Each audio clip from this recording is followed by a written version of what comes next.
All right, let's talk about the Detroit Lions. Coming into the season, there was a prevailing narrative around the National Football League that Dan Campbell and the Lions squad, listen, they were going to regress heavily, right? Ben Johnson is gone. Aaron Glenn is gone. They were the secret sauce. Well, folks, that has proven not to be the case. The secret sauce is the guy running the show. That is head coach Dan Campbell. And of course, the players doing a phenomenal job. And Campbell deserves a lot of credit for an incredible job he's done. We'll break down some very interesting data that I think is a great sign for the Lions going forward. And it speaks to, I think, the greatness of their head coach. We'll get to that in just 1 second. But first, I'm Nick. That is Andrew. And this is Saturday Morning Inspection.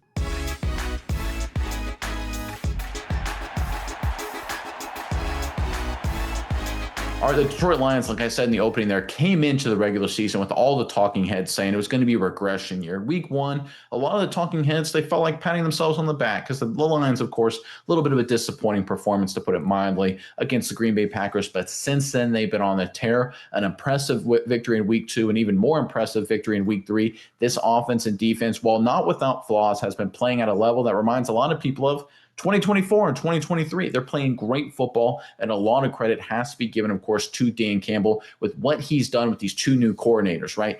Both these new coaches have come in and they've done some good things. We'll highlight some specifics, but we have to begin and end with Dan Campbell, what he's done, mentoring, empowering, and being the man leading the charge for this football team. So let's bring up our first graphic here. We're going to dive into some very interesting data here. So one of the things, again, a prevailing narrative was that Ben Johnson saved Jared Goff. Jared Goff was done. Right. Obviously, the Lions have talent, of course, but it was Johnson's schemes. It was Johnson's genius. And Johnson's a really good offensive coach. He's a great offensive coach. He's doing good things with Caleb Williams in Chicago. I know Lions fans probably don't want to hear that, but it's true, right? He's a good offensive coach. But Dan Campbell with this new OC, they're proven to be just as effective. If you look at this chart right here, this is quarterback efficiency in 2025. You've got the x-axis is completion percentage over expectation. The y-axis is expected points added per play. So you've got EPA per play, which is just a good advanced analytical metric. You've got completion percentage over expectation, factors in, based on how the play was going, what a quarterback's completion percentage should be, right? If no one's open, right, a quarterback's completion percentage expectation is going to be pretty low. If everyone's open, it's going to be high. So it factors in things like that. And Jared Goff then upper right-hand quadrant, high completion percentage over expectation and super high efficiency per drop back, EPA per drop back. So what we're seeing from Jared Goff is the narrative being squashed. Now, look, Goff is a good player. The Lions have talent. But let's remember, they have a new center, right? They got a rookie right guard. They're trying to integrate Isaac Tesla into the offense, right? Obviously, a new offensive coordinator, right? All of these geniuses, all of these talking heads had this mindset that, listen, that's going to be a problem for the Lions offense. It's going to be a problem for Jared Goff. Not the case at all. I know a lot of credit must be given to Holmes, and he deserves a good chunk too. But to me, this is Dan Campbell and his coaching staff, what he has done. He is the secret sauce. Jared Goff without Ben Johnson, supposed to be dead. What we've seen this so far this season, and the data supports it, not the case. But now let's go into our next graphic. Let's look at it from a macro level, right? Instead of, Jared Goff, he's the quarterback. He's super important. But let's look at the offense as a whole. And this was some interesting data that I saw on X. I wanted to pull this out here. And this is breaking down the offensive success rate of every NFL team through the first 3 weeks of the regular season. And you'll notice the Indianapolis Colts are off to a scalding hot start. They're number one. The Bills are playing good football. They're number two. But hey, look who's number three. It's the Detroit Lions with a 77.38% offensive success rate. Well, I was told that this team didn't have talent anymore or lost some of their talent. They were starting young guys. I was told that Ben Johnson was everything good about this Detroit team and that they were going to take a huge step back. But they're on a success rate basis. They're the third best offense in football through 3 weeks. And that's after a really bad week one. I think this number is going to go up, honestly, as they get more experience, as Ratledge gets better, as they figure out, how to use Tesla better and things like that. I think they're going to become more and more efficient as the season goes on. And this, I think, speaks again. I'm going to say this again. This is Dan Campbell, guys. A lot of people, even with the success of this Lions team, they looked at Dan Campbell and said, listen, he's a mascot. That was sort of the derogatory action towards Campbell. He's the mascot for the Lions. Really, they're good because of their talent, because of Holmes and Ben Johnson and Aaron Glenn, right? They're the guys, right? They're the geniuses.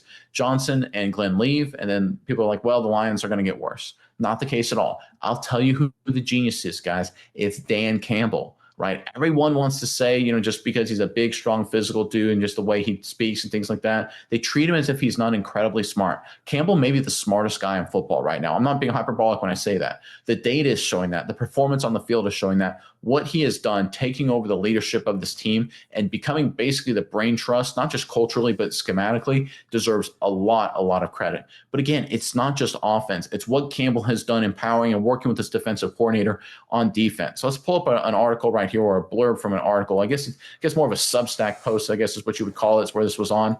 But this is from the Detroit Football Network Substack. And I'm talking about Shepard in an interview that the author had, a discussion with Shepard going back a few years ago. And this is what he said. He said in 2022, he, talking about Shepard, had an aggressive response to a question I had about the utilization of a spy when defending mobile quarterbacks. To say he wasn't a fan of the concept would be an understatement. You show me tape where the spy stuff works, Shepard said. What you do is you waste a defender when you operate like that, and you're playing prevent defense in a sense. Show me where a spy has tackled Hurts, Lamar Jackson, Kyler Murray in open space. So to each his own. Whatever you believe in, but I've seen that get torched on the college level and the NFL level. Clearly, Shepard's philosophy has evolved since the Lions executed with great success during Monday night's victory last week over the Baltimore Ravens, matching Jackson's career worst sack tally by dropping the dual threat quarterback behind the line 7 times. Shepard went on into the following press conference to kind of acknowledge, he said, look, the elephant in the room here is I was wrong and we adapted. And again, it speaks to Shepard, and he deserves a lot of credit, rightly so. But Dan Campbell gets the credit. When you're the boss, you're the guy that puts the people in positions, you empower them to make decisions, and you let them make the decisions, and you support and guide them along the way. A lot of people, for whatever reason, said Johnson's the smart guy, Aaron Glenn's the smart guy, and they are. They're probably going to be very successful in Chicago and New York, respectively, right? There's, I know a lot of Lions fans that they're not necessarily rooting for the Bears, but I mean, look, he's a smart guy. I think he'll do good things. I think Aaron Glenn will get New York figured out, hopefully, eventually, right? But when I look at the real genius, the real man running the show, it's always the CEO. It's always the boss. It's always the man in charge. He is the mastermind behind everything, and that is Dan Campbell. He's been doing an incredible job working with the staff. People aren't paying attention to this, guys, which is really frustrating. People right now, again, the media narrative, so again, just because it's the media, what they try and do is they try and just shift it to, well, the Lions still have talent, right? The Lions still have talent. That's not the case. The Lions still have talent, but they're just as good as they were in years past because they still have the head man, the guy really running the show. The straw that stirs the drink is Dan Campbell. He's the smartest man in football. We have to say that right now. He's done an incredible job working with his new OC, new DC, and getting this Lions program exactly where they were last season. Still one of the best teams in football. He's done an incredible job and deserves a lot more credit. All right, Miles, I know you got a few thoughts on this, but first, Lions fans, in the comment section below, as we work our way through the rest of the season, obviously the Lions got a big matchup this weekend. Every matchup's a big matchup, but let us know what's one thing you want to see Detroit work on to try and improve the rest of the season. Obviously, no team is perfect, and this Lions team certainly has some flaws, and give us one in particular you really think Detroit needs to improve and get a lot better in if they want to make a run to a Super Bowl championship this season. Put that area that Lions need to really get better in the comment section below. And before I turn it over to you, Myers, real quick, as always, let's hear from our sponsor of today's video. I wanted to take a break from today's video to talk about what I think is a big problem affecting me and millions of football fans right now, and that is the problem of not having enough time. Look, we all have work obligations, we all have family obligations, we're gonna watch the games. That leaves barely any time for food, and of course, we all need to eat. In fact, we had our brightest numbers guys break this down and come up with this great chart. We know viewers of this channel love our data, love our charts, and here's one right here. Look, work in blue, gotta have jobs, gotta get paid. Family in red, there's going to be family stuff, always going to be, that's important. And there will be a cold day in hell where that gold slice, the football slice, where that drops at all. I'm going to watch the games. That leaves just that little green slice for food right there. Not a lot of time for food. And guess what, guys? That's where today's sponsor, Chomps, comes in. Great snack here, very, very tasty. I love them. And 100 calories, right? 10 grams of protein, 0 grams of sugar. It checks every single box for a tasty snack, whether you're on the go or just need to find more time in your day. There's a link in the description. Make sure you click on it to learn more about Chomps. And in the comment section below, let us know what flavor you're excited about or what flavor you love. Again, these guys, I love. I've had a couple flavors from them. Their barbecue flavor to me is the best, but they're pretty good across the board. Again, 100 calories, 10 grams of protein, 0 grams of sugar. Check out the link in the description below to learn more. We're talking Chomps, a great snack to get you through the season. All right, Miles, let's hear from you now. What are your thoughts on everything going on with Detroit?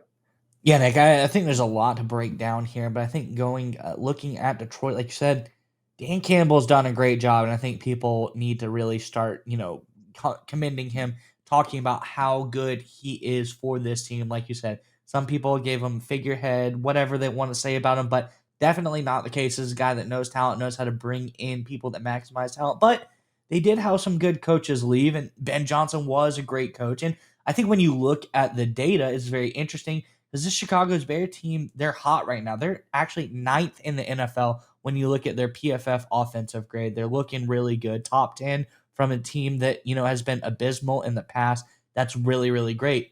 And, Detroit, they're probably somewhere down at the bottom. Oh, wait, they're actually number 1 in the NFL when it comes to their offensive grade, 82.1, looking really, really great. So Ben Johnson left, and what does Detroit do? They actually become the best offensive team in the NFL right now. So, that's something interesting to look into, something interesting to break down for all you neglectors of the Lions out there, dejectors, whoever protests the Lions. Go check out that data. But secondly, I think the most interesting one as well is Aaron Glenn, great defensive guy.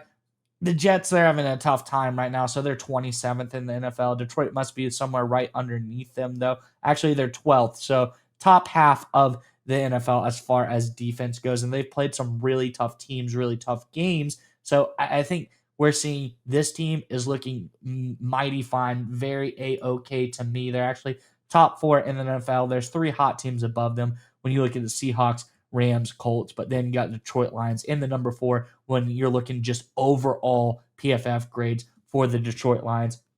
They look fantastic. I'd be very excited to be a Lions fan right now because this team is looking really good overall. Like you said, I think everyone, and even me included, would say there had to be like some level of taking a step back if you lose both of your coordinators. It's tough. Like you brought up the Baltimore Ravens earlier. This is a team that when they lose a lot of their coordinators, they take a step back, especially defensively. It took a year or so, but it hurts when you lose really talented minds like that. This Detroit team does not seem to be following that same path. Dan Campbell, the sauce on this team, the straw that stirs the drink, as you said, he's doing some really great stuff. And when you look at the data, this team is just fine. I would not be surprised if this is a team that makes another deep playoff run, talking NFC championship level type of stuff here. A lot of other tough teams in the NFC, but Detroit Lions really up there at the top. And this offense especially is something that stands out to me as something that has really done a fantastic job so far. And just one final point to end on, I think it's really important, is that this Lions team should get better. Because one of the things, even though it's a similar structure, it is a new offensive play caller, new defensive play caller, and they're not perfect, right? This is their first go around with it with Detroit. So they would probably grade themselves. You look at, the new OC and new DC here and say, we're maybe 7 out of 10, maybe 8 out of 10, right? As opposed to where Johnson and Glenn were in full flow state, certainly last season for the Lions. So this is a Detroit team that in terms of their play calling and game planning and strategy is only going to get better. And we know the talent is there. We know Dan Campbell's the guy running the show, and he's going to be the leader pushing this Detroit team to success. So this Lions squad, I know they've been impressive the past couple of weeks. I think they're only going to get better. I think their talent and players is going to get more comfortable in these new schemes. I think these new schemes are going to, just improve as they get integrated more with the players. I think both the new callers, the play callers will find out new grooves and new strategies as they get better in their own right. And you still got Dan Campbell that, again, I think I'm going to keep saying it because I think it's true. I think he's the smartest man in football. I think that's the reality right now. I think credit has to be given. Every time you talk about the Ravens, with the coordinators, we've seen it happen with the Rams and other teams, right? They lose coordinators, and that side of the ball or both sides of the ball, whatever side the coordinator comes from, there's an immediate dip, and maybe it gets corrected eventually, but there's usually a noticeable dip, and people say that's just the way it works, right? As smart as the head coach is, you can't control that. Sean McVay, really smart guy, he can't control it. Kyle Shanahan, really smart guy. When that happens to him, they have a step back. Not the case in Detroit so far. I think it speaks to the talent, but I think more importantly, it speaks to Dan Campbell and the great job he's done with this football team.